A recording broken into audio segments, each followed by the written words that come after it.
Ракия магия става все по-хубаво събитие, май, с всяка година. Ще видим, да. Миналата година имаше 500 човека, да видим тая колко ще има.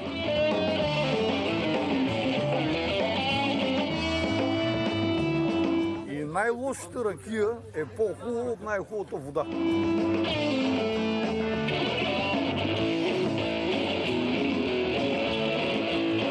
А рецепта за махмурлук? Ами, няма.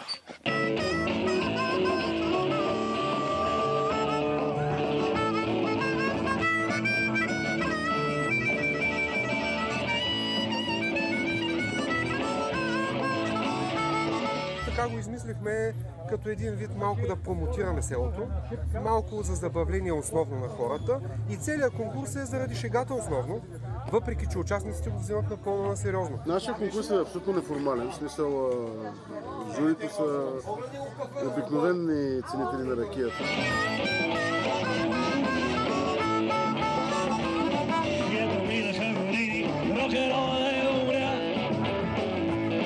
Всички са за снимане. Извинявай, ама как се постига този бюст? Много ракия. Според мен още сте в добро здраве, в добро настроение. Нямате нужда от лекар. И тази брадичка, видяхте ли я? Това е Лита. Тя обича вода, тя не обича ракия. Каква е магията в ракията? Мерака и приятелите. С рок музика. Рок музика. Рокия правим. Won't you buy me a night with a town? So Lord, won't you buy me? А откъде идвате? От Лясковете.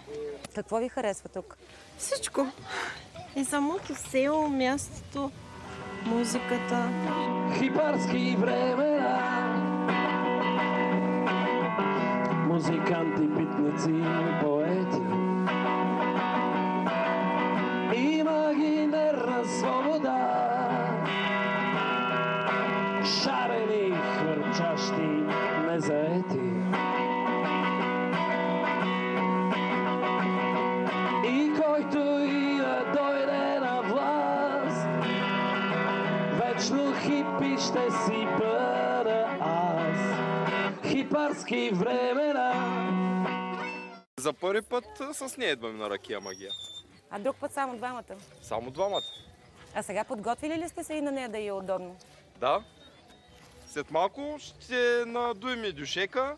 Има завивки достатъчно и дебели дрехи. Много се подуват краката. Долу ходилата или? Значи тук много ми се подуват, понякога.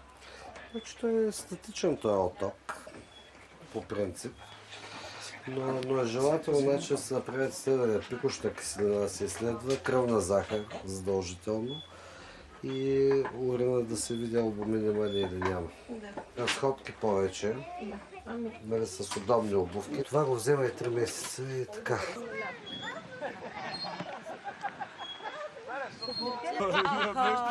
Още едни рокаджи идват насам, елате да ги посрещнем и тях. Идваме да пием кафе. Кафе? Кафе. Извинявайте, вие рок музика ли слушате? Да. Да? Не ви личи? Да ли? Да. Всъщност ти хипар ли си? Дърт. Дърт? Най-вече. А младееш? Да. Зрителите не могат да видят с какви панталони си. Можеш ли да се изправиш за малко да ги видим? Те, че са къси, това по-лесно ще си го представят. Цвета е неописуем, цвета е неописуем. Ето това искат да видите, уважаеми зрители. Да. Здравото пиене иска здрава храна. Мезето е храната на бъдещето. Това е председателката на журито. Каквото тя каже за ракията е много важно. Субективно се определя коя е най-добрата ракия, но все пак критериите... Критериите са вкус, липса на лош аромат, добро оцветяване и така нататък. Вие ще участвате ли с ракия или? Не, моят приятел ще участва там в дъното, който си надува дюшека. Аз ще бъда, падна се честа да бъда в журито. От ракиите, които стигат до финала, накрая има изпити не повече от 100-150 грама за 5-членно жури, така че не се става въпрос за малко. Продължава дълго време, има мезета, те правят почивки между отделните дегустации. А подкупите? Има ли подкупи? Подкупи дори да има, няма как да се осъществят. Защото всяка ракия е в шише, което е без етикет, без да има белязка и просто е невъзможен подкупа. И Васко Кръпката е тук. Здрасти, Васко, добре дошъл на купона. Здравейте, вие от MTV ли сте или сте от кое? От БНТ 1. Там ми беше паркирана зелената линейка. Купона почна ли вече? Купона? Да. Няма никакъв купон, ние изобщо не разбирам от такива неща. Ние сме мрачни, мракобесни типове и изобщо не правим купон. Ние сме тук на тръстиката. Какво ще ни свирите? Има много гитара.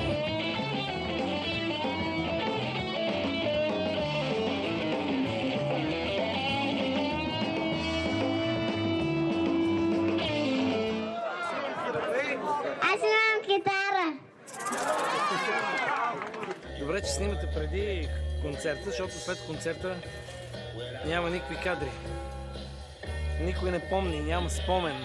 Тук е фестивал на ракията и после за нас казват тия как свират, не знам как пият. Обещай ни и ти, че ще се прегледаш нашата зелена линейка. Добре, ако и аз ви прегледам, защото аз съм доктор Блус. Години, когато рок-н-рол беше млад и да се свири на китара не беше още само я. Созопол беше малък град, аз ме световно непознат.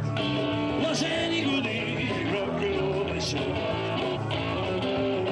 Три акорда на китара, леко плескат глас. От краката надолу и от главата нагоре всичко ме боли. Споменахте, че имате нужда и от операция. От срам. Какви са ти оплакванията, да ми кажеш? Ами, врата ма наболява тук.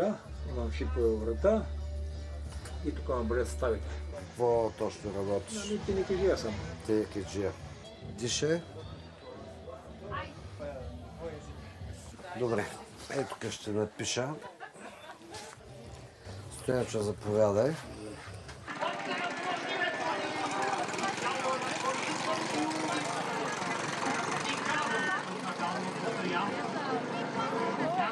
Това е зелената линейка на БНТ с лекар, който ще прави безплатни прегледи в случай, че някой има нужда след тежката вечер.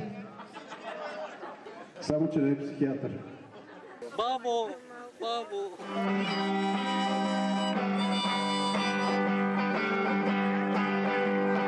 Паля гумите и тръгвам натам. Там, откъдето изхода не знам. Луната да ми е компас, зората да ми е атлас, да премина отвъд дори където няма път. Няма път.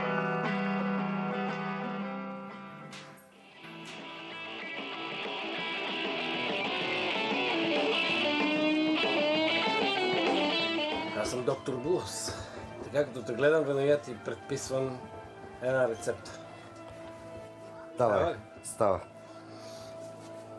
Танцови забави по 3 пъти на ден. По 3 пъти. И нощно време никакво спане. То така, то нощем без той не спим, ама по други причини, нали?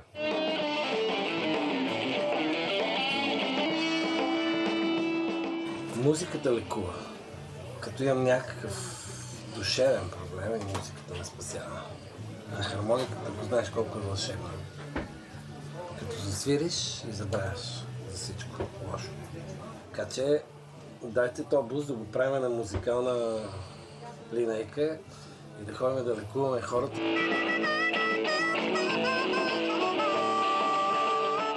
Поне едно кръво няма ли ти премеря се? Не.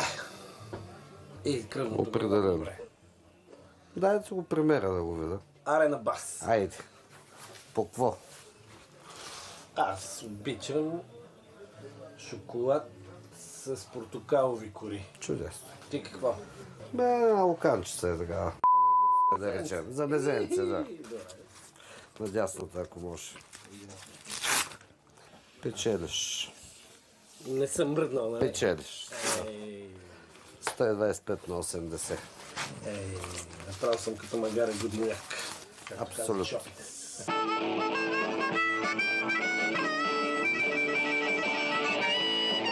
Вие самия варите ли ракия? Да. Заради митничарите забавих отговора, заради акцизите. Затова се поколебах какво ти отговоря. Каква е рецептата на добрата ракия, я кажи? Краси Табаков съм чувала, който си вари ракия напоследък сам, че единия път, като е правил ракията, е бил в много лошо настроение, много проблеми на главата и много ядове. Ракията не е станала хубава. Казва, че след това, колкото пъти са пили с жена му от тази ракия, даже ги е избивало на скандала. Те не са скандалджии. Обаче, като я направиш ракията в добро настроение и с любов, всичко става перфектно. Като манджата.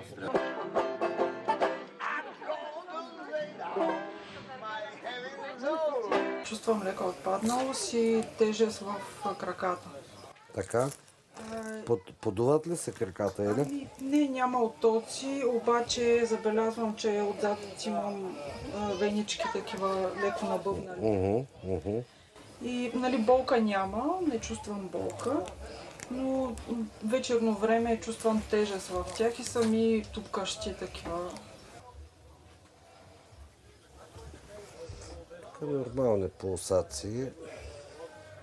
Общо взето, нали, застоялия живот води до увреждане на клапите на вените и оттам до венозна недостатъчност и застой в долните крайници и оттам започват следващите проблеми, нали, оттоци, болки и т.н.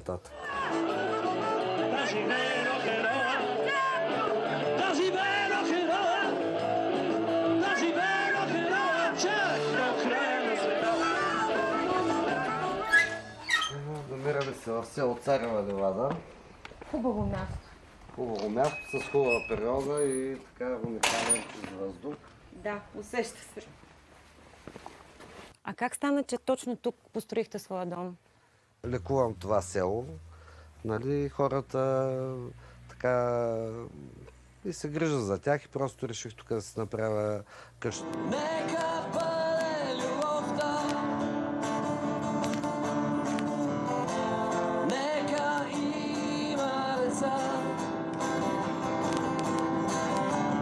Да, това е жена ми.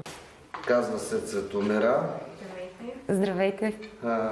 Тя е историк. Много ми е приятно. Докторант. Честита рожба. В Великотърновския университет по история. Имате ли идея, мама и татко, каква професия да има Никол? Лекар. Тя иска лекар да стане. Според тебе на кого прилича бе? Ами тя, на мен. Нали? Може и да е заради прическата, не знам. Защото в момента... Нека бъде любовта, нека има деца. Лягай сега първо кардиограма ще направя. Кардиограмата като цяло е добре. Я се обърна. Дишай. Алкохол, цигари. Пуша, да. Алкохол. И алкохол пия. По-малко. Добре, а метила, който се съдържа, как се преодолява? Как се пази от него домашната ракия, за да остане хубавия вкус? Изхвърлят се 10% от обема на казана, защото метила е по-ретлив от етиловия алкохол и като така наречения първак в момента, в който го изхвърляш и когато казана е хубав и се спазва ниска температура, вредните вещества ще минават. Но доста ускорена е сърдечната дейност. Може би сноса преди конфия. Толкова, 150-90. Значи аз ще изпиша каквото смятам за необходимо. Не, аз пия лекарства. Какви? Я ми кажете, който е лекарство за кръвото, да го пия там на панерчето. Не, той деца много таблетки. Това лекарство, значи по половин таблетка сутрин. И се следи пулса, значи трябва да е 74 до 80 удара в минута най-много. Лек ден. И сипах на баба водка и нали, на здраве, и баба опита и каза, ете това, водката е слаба ракия. Не ви ли е страх Варим ракия. от менте? Аз се нося домашна. Ама да, здрави, ментето много. Всичко е менте. Хляба е менте. Аз съм Веско Хляба. Лютениците е менте. Дрехите са менте. Всичко е менте. Тая пласа е менте. Живеем в менте свят. Виж, аз съм роден в средата на 70-те години и когато излязаха ментетата на пазара, ние бяхме в такава възраст, че тъкмо започвахме да консумираме, така че ние с тях сме пораснали и дори си мисля, че истинските неща ни харесват по-малко, отколкото ментетата. Ние сме се адаптирали към тях. Къде да ви налея? Ние сме и там, защото ние ще работим и камерата трябва да е наоколо.